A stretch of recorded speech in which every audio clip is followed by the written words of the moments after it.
Ladies and gentlemen, welcome to a new episode of Power Drift Quickies. We're not at a launch yet.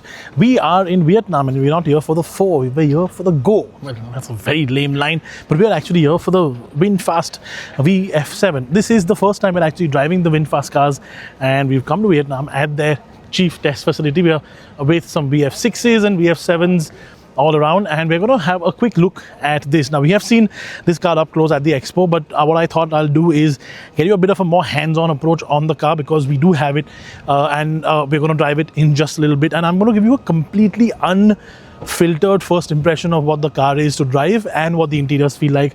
But so wait for that, don't go anywhere, okay? It's in the end of the video. Let's have a look at the way the car looks first. Now, this is the first car that's going to be made in India. Sorry, that's going to make it to India. And they say that deliveries for this car, not just launch timelines, deliveries for this car will actually begin before Diwali, which is interesting to see, because Diwali is not really that long or that far away from where we are in now, which is June. Overall, this is about 4.5 meters long. It goes up internationally against the likes of the Ioniq 5, and in India it will also go up against the likes of the Ioniq 5 and the BYD Sea Lion. But I have a feeling they're going to undercut both of these two cars, because for a brand like VinFast, which has no real legacy, for the lack of a better word, to come in at 45-50 lakh rupees, even though they do come in with all-wheel drive version of this car. This particular car is two-wheel drive, but there will be an all-wheel drive version which comes to India. Might not be such a good idea. Anyways, so let's quickly talk about the design features. Typically, let's go to the front. Typically, all VinFast cars, all VinFast vehicles have this long and sort of swooping daytime running light setup, the big V right in the middle, like this double V right in the middle of it. And we're going to see this sort of design language continue on the other cars as well, as we do drive them through the day today. Headlight cluster, I'm not a big fan of, because it looks really old. If this had smaller LED clusters inbuilt into them, with the sort of very similar to what newer age cars get, or like what say for example Mahindra has with its little bits and pieces, instead of this large single projector, I would have liked that more. But otherwise, the one thing that does sort of stick out on the VF6 and the VF7 is the fact that they are not squared off. Now, we are looking at a lot of design language cars in recent times which are very squared off. It's got a lot of sharp angles. This is more fluidic in general. There are some bits and pieces that remind us of other automakers like Renault, for example. Here, even the front, for example, does sort of remind me of Renault with the curved haunches, the older Renaults from like a few years ago. Nice flush door handles which open up with a very heavy door. That's something that also is rather interesting, because there is a bit of quality feel that you do get from these cars.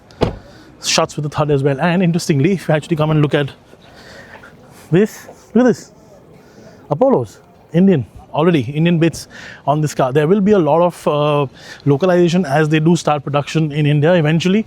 But even at the rear, you have the same sort of design language. And in fact, the rear looks really, really nice, because you've got these vertically stacked indicators, and then you've got the sort of brake light and general light, this little bit on top. In fact, I'm going to go on a limb and say very, very Lexus-like, doesn't it? Quickly, let's open the boot and show you how massive the boot is, because even with a ton of leg space there in the second row, which we'll get to in a bit, you do get a lot of boot space, 500 plus liters of boot space. Always interesting to see what's below. Not much. Right, okay, we're going to shut this. Quickly, let's go to the rear row. I'm going to open the door so that Tushar can actually hold the camera. And I'm going to go on the other side quickly. Huge cavernous, that's what this is. Exactly what we've seen on the likes of the Sea Lion. Massive space, not a flat floor. There is a bit of a slight hump in the middle. I don't really know what that is for, considering the fact that there is no transmission tunnel as such to speak of. But not a flat floor, but massive amounts of space. Also great recline angle on the rear seats.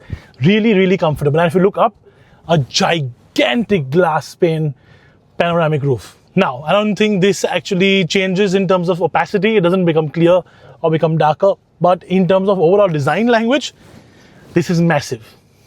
This is, by the way, making it to India. This is the kind of rough spec that makes it to India. We don't know the exact spec just yet, because these are sort of pre-production right-hand drive cars as of now. Remember, Vietnam is a left-hand drive market, not a right-hand drive market. So they do have to do some sort of development. And there are changes, is what they've said, between the left-hand drive and the right-hand drive vehicles. Okay, let's move to the front and see what the front is like. But before that, look at this.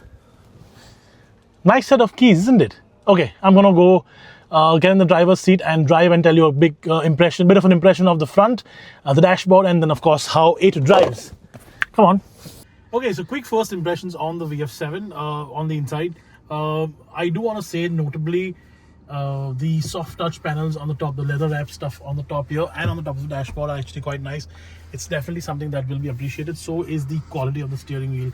The materials are quite nice. It almost looks like a high-end quality sneaker leather that's on the steering wheel itself. This part though is a little scratchy. I wish this was on the same sort of leather that the steering wheel is wrapped in, and the steering wheel in general is also smaller. Now you normally find that in like a sports car like a 911 or something. They've put it in this as well because they do say that there is a distinct sporty sort of underpinning to this. We will see when we drive it very shortly and very briefly, but we will have a look at it. Otherwise, the design language in general is very Tesla-esque. So you have got nothing on the dashboard apart from the central screen. Now the central screen of the Tesla obviously is a lot larger. In this case, it is a sort of decent size screen, very similar to what you get on say the new Tiguan or the GTI. But otherwise, you do get a heads-up display here, which sort of shows you your primary sort of bits and pieces of information. So I'm just gonna show you there, speedometer, etc. But apart from that, you have very simplistic controls. You do have this nice, very mini-like gear selector option. So drive, park, and neutral and reverse. And then you've got the sort of drive modes on this star button, which you can actually configure. Similarly, screen's very simple. You have this very clean Android-looking user interface almost. You've got your main information here, and you've got like a whole bunch of stuff, including some games in the rest of it. So I'm guessing this part, if you can zoom out, this part will be like Apple CarPlay, and this of course will stay exactly as is because it's got your information for your speed, your gear selector, bits on the car, stuff like that. So very basic first impression. The other thing that I do want to talk about is the fact that this is very spacious. The driver's seat does have height adjustable functions. The passenger seat doesn't. We've not found a cool seat button anywhere. I'm guessing this particular car doesn't have it. I'm also guessing the one that comes to India will have it because it's something that's almost a given at this point. Also, this does go up against the likes of the Ioniq 5, so expect pricing in that general category, but I think it will be cheaper significantly than something like the Ioniq 5 or even the BYD Sealand, because frankly, for a new brand without much historical precedence to come to India and to be priced at 50 lakh rupees isn't very smart. So I'm guessing this should be in like the mid 30s range, and then the 6, the smaller one, which is there, is gonna be a little bit cheaper in the Creta EV sort of category. Now let's drive it very briefly and let's see what my absolute first impression of the car is all about. Okay, so straight off the bat, I can tell you it feels really solid, and it also feels very well insulated, and just generally that leather on the steering wheel really does make a difference because it just feels really nice. Let's see. Well, I'm going to keep it in eco and drive it around for just a little bit first before we actually take it into any other mode. But let's see if it accelerates decently in eco, considering the fact that this is not exactly a slow product. Not bad. Very easy going, very normal electric, very entry-level electric car to drive. Now let's see in sport if it does. Oh, okay. Noticeable change in performance immediately between eco and sport. But it doesn't accelerate like say, it doesn't accelerate really quickly, so it doesn't give you that sort of uneasy acceleration that a lot of electric cars seem to be doing these days. So this steering wheel in terms of size is absolutely perfect though, because I like a slightly smaller steering wheel, although I would have liked it if it was slightly higher as well. But overall, but at the test facility, the VinFast test facility at their factory, we can see a big large expanse. I would love to go bonkers on this, but as you can obviously imagine, I can't. So we will drive in very good boy fashion. Right, honestly not much we can actually tell you. There is a bit of Oh, you know what? It actually handles the weight really well as well, because I'm at about a 45-degree turn in now, and you can feel the weight, but it's not as bad as some of the other EVs in recent times has been. Also, this is slightly higher set in terms of ground clearance. It will be at about 190-ish or just under 200 ground clearance for India, and this car is set up at that. Not a lot of body roll, but again, we were at about 60-70 kilometers an hour, so not much you can make out. Oh, one of the things I do want to talk about, it's not nothing to do with driving, is the fact that instead of 4 AC vents, you get 5. So you actually get 2 for the passenger and then 3 for the driver. And for somebody who really likes a large amount of air or volume of air thrown at his face and his hands, it's actually a good thing. By the way, if you're wondering who's shooting this, it is Tushar. That's because you can see his giant legs in the frame right and his giant hand. So there you have it. Okay, we're gonna just go quickly accelerate. Interesting. Unlike a lot of EVs, powerful EVs will accelerate really quickly, this does it really gradually. It does build up speed, but there's no sense of absolute urgency that that is felt on some other cars. That's interesting. That's actually helpful for some people who are slightly newer drivers or slightly or people who aren't really used to quick, powerful cars. So that can be a bit helpful. Okay, so there we go. It's very, very short drive.